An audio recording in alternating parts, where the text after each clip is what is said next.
Territorio Lolita. Lolita, uno de los nombres más controvertidos de la historia literaria de la humanidad. Es el título de una novela de Vladimir Nabokov, uno de los grandes escritores, nacido en Rusia, pero que escribió en inglés y en francés.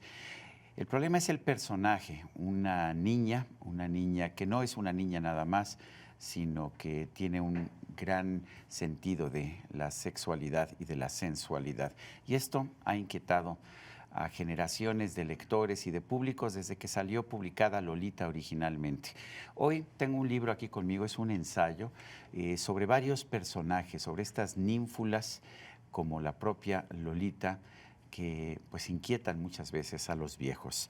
Yo quiero agradecerle a Ana Clavel, No nada más a los viejos, no nada más a los perdón. viejos, así también, bueno, pues... También a los fáunulos, a los de edad semejante. Sí, también. Bueno, pues es interesante conocerlo.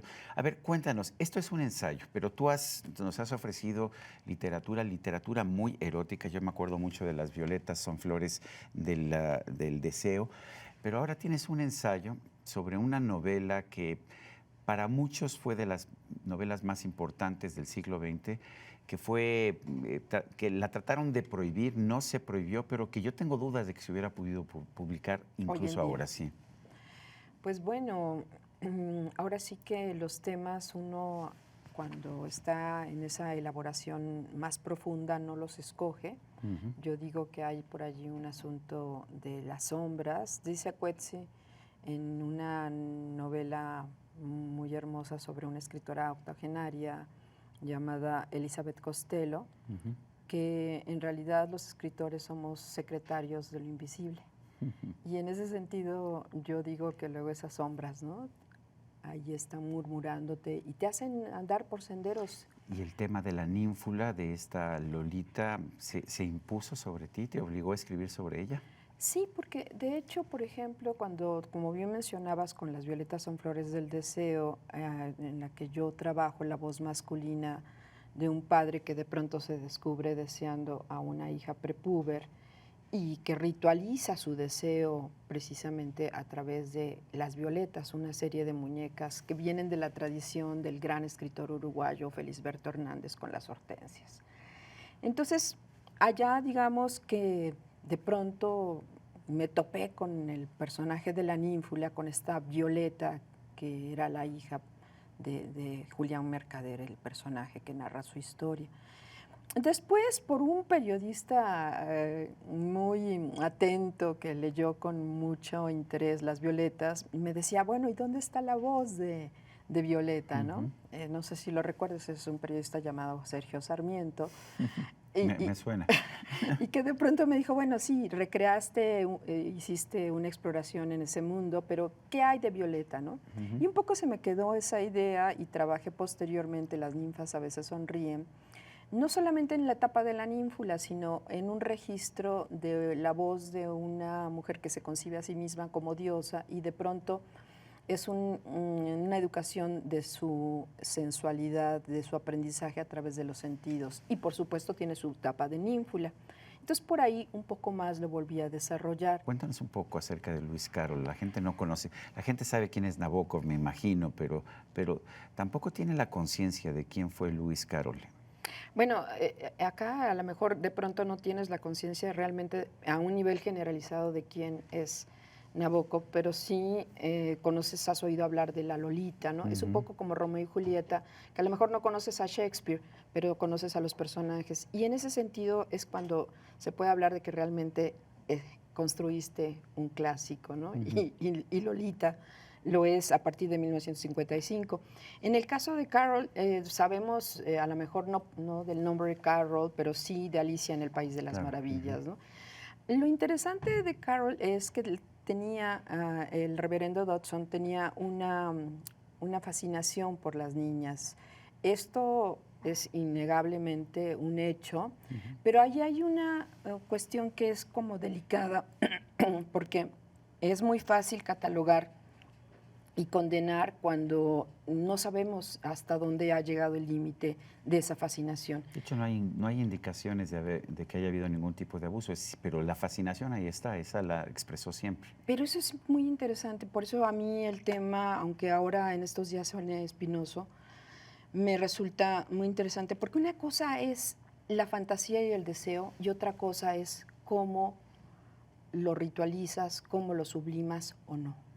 ¿No? Y me parece muy interesante en el caso del reverendo Dodson, alias Lewis Carroll, que él fotografía a una serie de niñas, incluida la pequeña Alicia, que es en la que se basa para hacer... Alice Liddell, si la Alice recuerdo. Liddell, exactamente.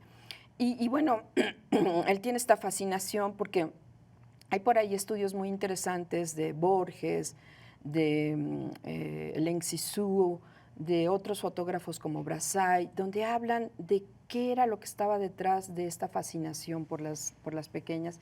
Y hay en realidad un acercamiento, si se quiere, hasta cierto punto psicoanalítico, en el sentido de que es una imagen de sí mismo la que está realmente buscando Carroll, como en una suerte de narciso sublimado en la pequeña Alicia. Entonces, hay mucho de O sea, qué se hablar. está buscando a sí mismo. A sí mismo. Mencionas también el hecho de que Lolita está escrita en primera persona del singular. Es el profesor Humbert Humbert el que escribe Lolita y presenta todos sus argumentos de por qué lo tienen que perdonar, que el jurado tiene que entenderlo.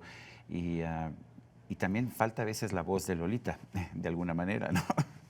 Y bueno, esa primera voz es muy importante porque nos habla de cómo el deseo es capaz de transformar y adulterar a un objeto adorado, ¿no? Tú cuando tienes a la Lolita narrada, descrita, calificada desde la voz de Humbert Humbert, el personaje de Nabokov, en realidad lo que tienes no es a Lolita, sino el fantasma creado por Humbert Humbert.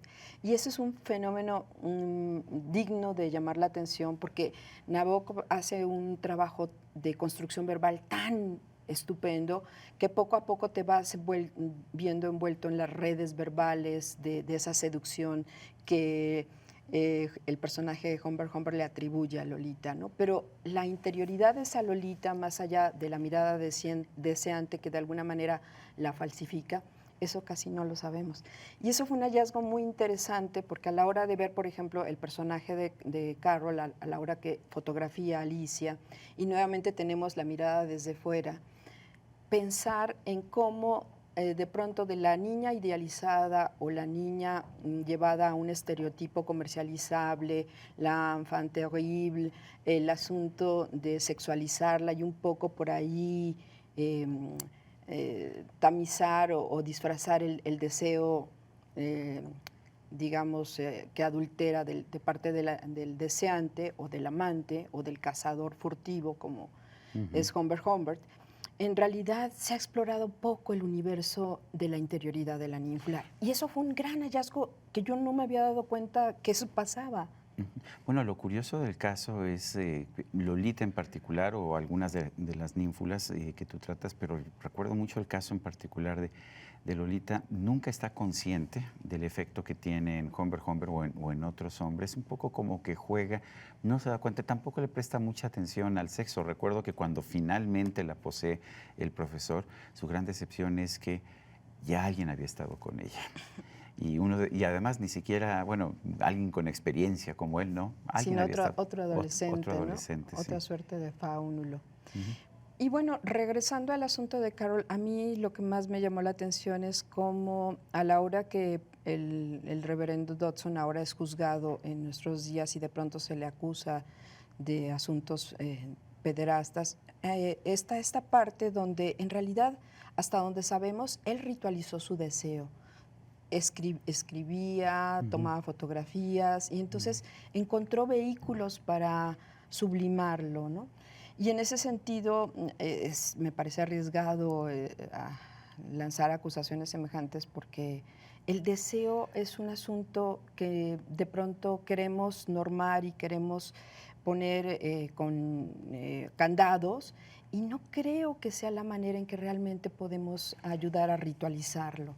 Pero de hecho lo estamos viendo y cada vez nos hemos vuelto una sociedad más puritana en ese sentido. Neopuritana, O yo digo. neopuritana. Bueno, a ver, ve el caso de Kevin Spacey finalmente, que confiesa, bueno, ni siquiera confiesa, dice, pues a lo mejor sí hice o traté de hacer el amor con un muchacho de 14 años hace 20 o 30 o 40 años, cuando haya sido. Pues, soy gay, punto, no recuerdo, estaba borracho, pero sí hice algo malo, ofrezco una disculpa. Y la reacción de inmediato es quitarle su serie de televisión.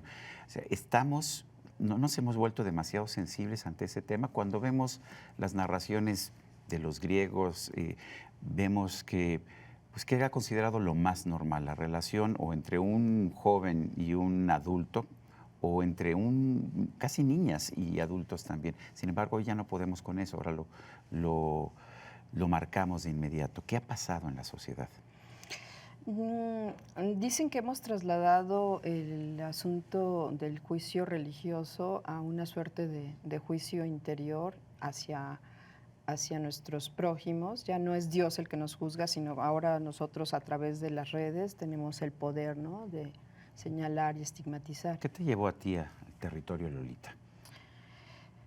Pues esta parte, en principio de trabajo que venía yo desarrollando incluso a nivel de creación, pero si me pongo un poquito más personal, pienso que incluso tal vez el hecho de que mi padre hubiera muerto cuando yo tenía 3 años, un poco como que me ha perfilado como en una suerte de eterna pubertad o eterna infancia o eterna adolescencia, buscando siempre una figura masculina, ¿no? Paterna. Y yo creo que ese es un asunto que está detrás de el interés de la Lolita por el hombre adulto, ¿no? Yo creo que sí hay una parte donde juega a configurar la figura masculina, ahora sí que mezclada con otros elementos, porque además, por más que se le quiera adjudicar una sexualidad depravada y manipuladora, en realidad es un adolescente o preadolescente, en realidad está en un renacer, en un nacimiento de su comportamiento hormonal. Y en ese sentido hay curiosidad y hay deseo, incluso legítimo también, ¿no? Ana Clavel, autora de Territorio Lolita, gracias por esta plática. Gracias, Sergio. Y a usted, amigo televidente, que hace posible este trabajo, se lo agradezco también. Eso es todo por hoy, pero no se lo olvide. Nos vemos la próxima.